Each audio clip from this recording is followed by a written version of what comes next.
Social media पर जैन समाज के सबसे लोकप्रिय चैनल न्यूज चैनल महालक्ष्मी हट के बात कर रहे हैं। आज कुछ खास बात कर रहे हैं क्योंकि कल शरद पूर्णिमा है और आज है आश्विन शुक्ल की चतुर्दशी। बहुत ऐतिहासिक दिन है। नहीं जान पाने आप कि क्या खास बात है। आज से अगर 72 साल पहले पहुंच जाए 1952 की बात करते हैं आपसे। बात वही हो रही थी, बाराबंकी की बात कर रहे हैं, लखनऊ के पास, टिकैत नगर के पास, कानपुर से थोड़ा दूर, वहीं पर दरियापुर के पास। बस सब जगह से लोग वहीं पर इकट्ठे हो रहे थे बाराबंकी के अंदर। वही दिन था और लगभग सुबह के शायद 9:30-10 बज चुके थे।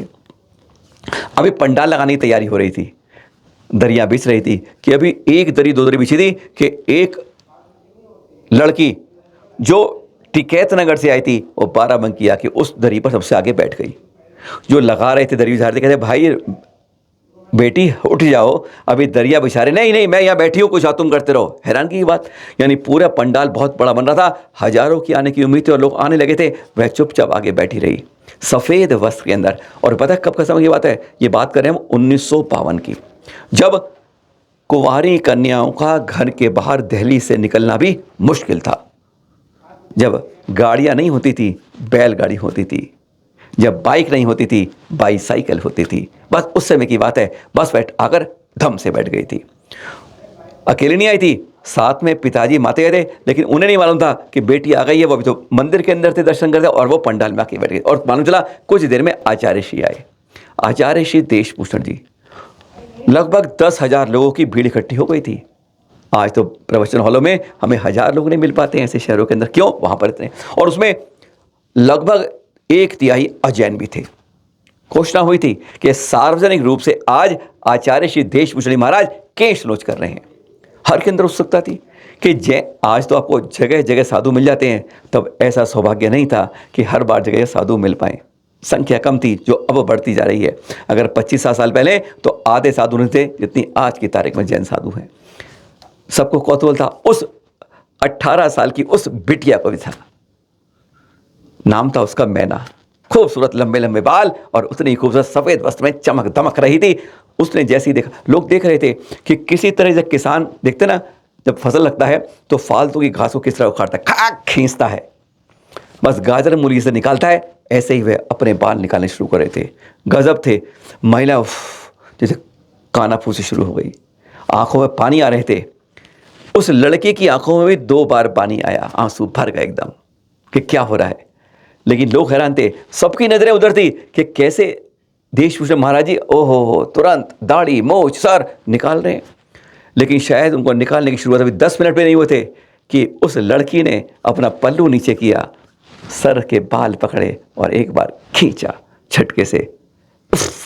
जरा सी आवाज हुई, पर फिर क्या था, लोग जो देख रहे थे हैरान हो गए। सबकी नजरें बंसी बजाए उस लड़के की ओर हो गई।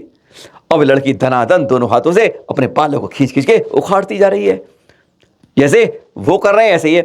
लेकिन अब हर कोई हैरान था। लड़की को रोके कौन? पुलिस को बुलाओ, शोर मच गया, क्योंकि उस समय लड़की को छूना बहुत बड़ा अपराध था। पिताजी दूर से देख रहे थे कि कहते हैं वो उसी समय लौट पड़े। ऐसा झटका लगा उनको अंदर कि वो कहते हैं 48 घंटे तक उनका पता नहीं चला।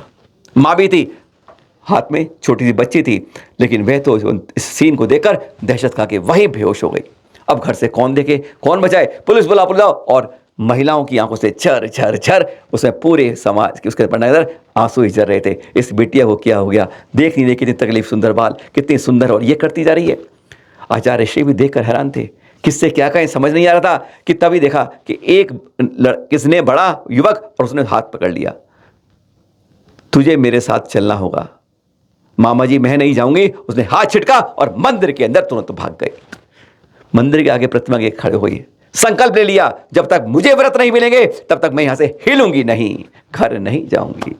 वह दिन था, आज ही का था, आश्विन शुक्ल चतुर्दशी का। जानते आप, मामा जी परेशान हो गए। अरे घर में शादी की, उसकी बेड़ियां पैरों में बांधने की कोशिश हो रही है और यहाँ व्रत ले रही है ब्रह्मचर्य व्रत के। आचार्य श्री देशभूषण सब कुछ देखकर हैरान थे। उसका पता है क्या नाम रखा उन्होंने? जब व्रत दिए अगले साल की दीक्षा भी हुई थी, नाम था वीरमती दीक्षा के बाद नाम रखा गया था। सोचते रहिए आप क्या नाम था। हाँ, बचपन का नाम उसका मैना था जिस समय वह थी। हैरान हो गया। उस दिन वह मुस्कुरा रही थी, आचार्य श्री मुस्कुरा रहे थे और वहां पढ़ने बैठी पूरी दुनिया आंखों में आंसू ला रही थी। वह थी वह। कौन थी वह?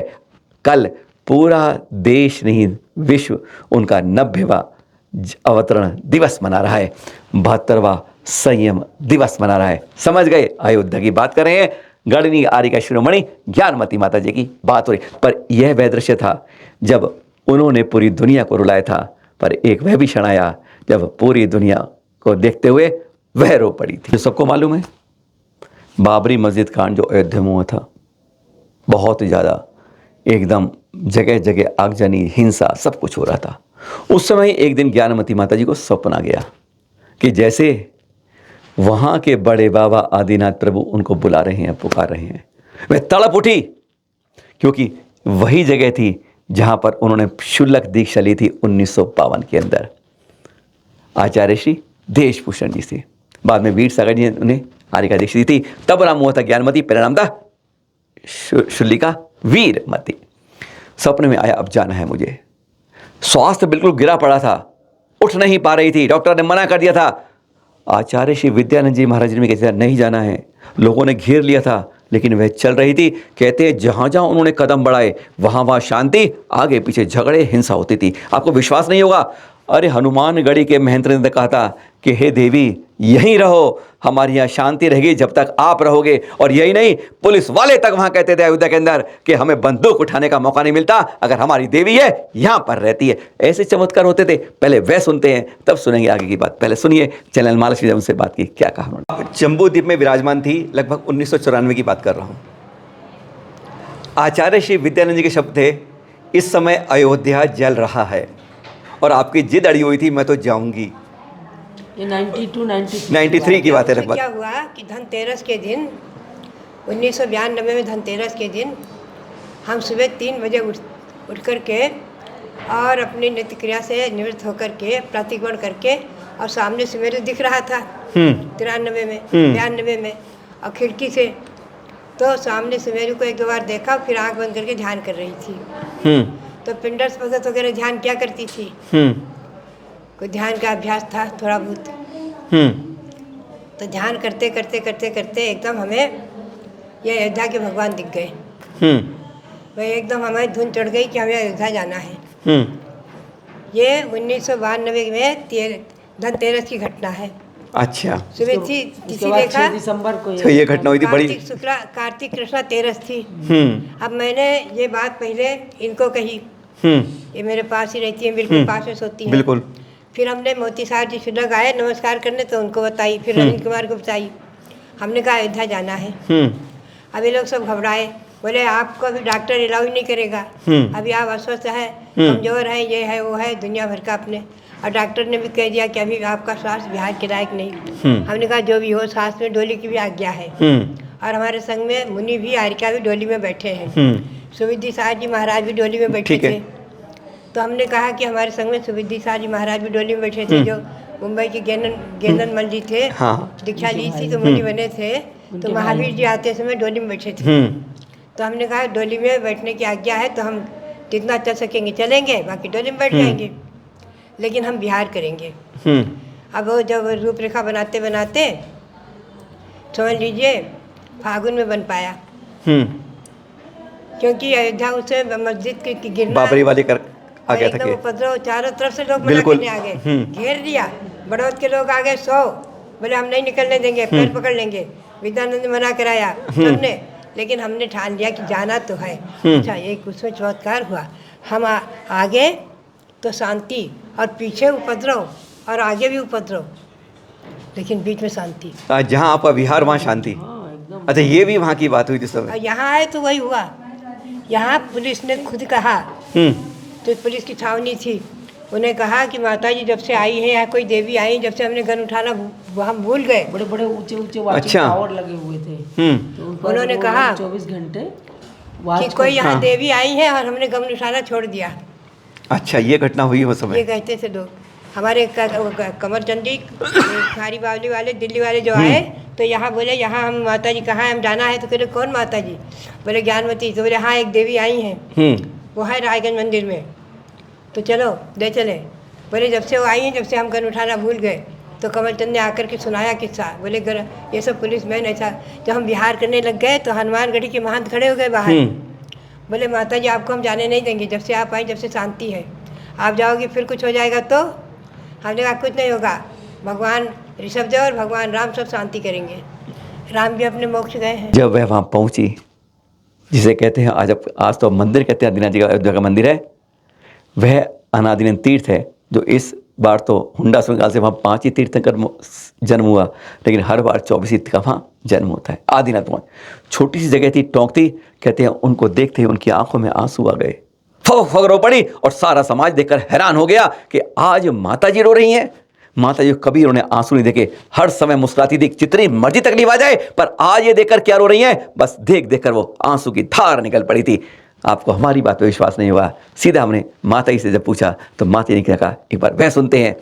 एक दृश्य वह था जब वह मुस्कुरा रही थी, दुनिया रो रही थी, और आज एक दृश्य यह था, वह रो रही थी और दुनिया हैरान हो रही थी। सुनिए जरा ज्ञानमती माता जी से, जिनका कल शरद पूर्णिमा को पूरा देश मनाएगा, पर हाँ हम भी जाएंगे और आप भी आएंगे, वहाँ पर मिलेंगे और दक्षिण तीर्थ के, अपने भारत के तीर्थों के बारे में चर्चा करेंगे। सुनते हैं पहले माता जी क्यों फक कर रो पड़ी थी।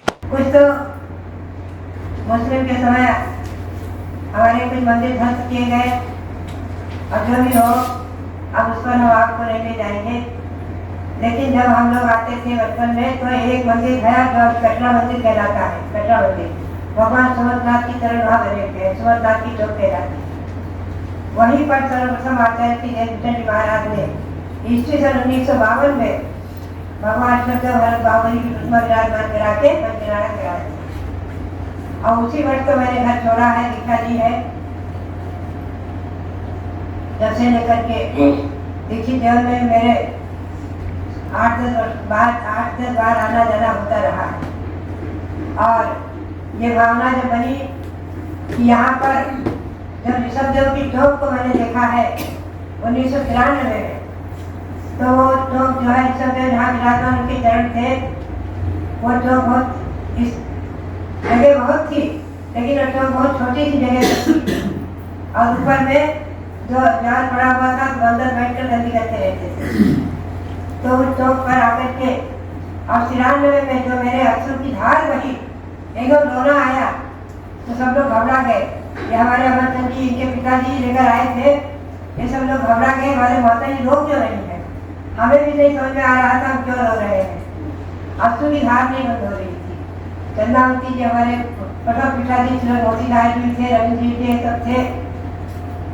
जब अश्रु की धार बंद हुई